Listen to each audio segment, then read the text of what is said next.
everyone. Today we are present here with another topic, that is nomenclature. As we know, what is the meaning of word nomenclature?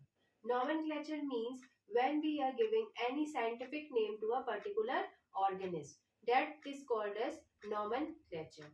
As we all know that various type of organisms are known with various type of names in all the countries. But these names make confusion among the countries. To avoid this type of confusion, these organisms are given one scientific name, and that scientific name is known to all the countries. Example, if we are taking the example of mango. Mango, that is in English it is mango, in Hindi it is an aam. And it is possible that in other country language it is of another name. To avoid this confusion, one Mangifera indica is the scientific name given to the mango. That name is known to all the countries all over the world. Now we will see how these words are given or how these scientific names are given to the organisms. First of all,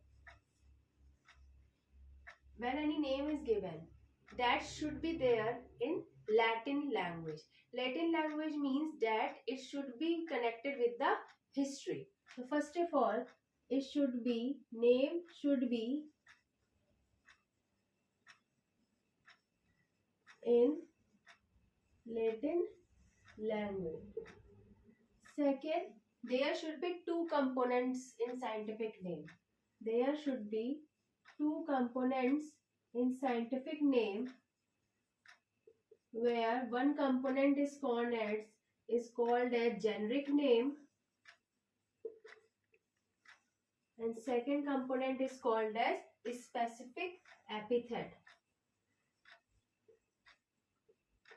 Epithet. Suppose the example is Mangifera indica. Mangifera indica. So it is the generic name or it is the specific epithet. After the third rule is there, when the scientific name is written, it should be separately underlined. It should be separately underlined. It should be separately underlined, and when printed, it should be printed in italics. It should be printed in italics. Fourth, first letter in generic name should be in capital, but in specific name, in species name, it should be in small. See the example. Mangifera indica, M is in capital. Here it is in small. Next, use of scientist name. The name of the scientist should be added. So these are some rules of nomenclature.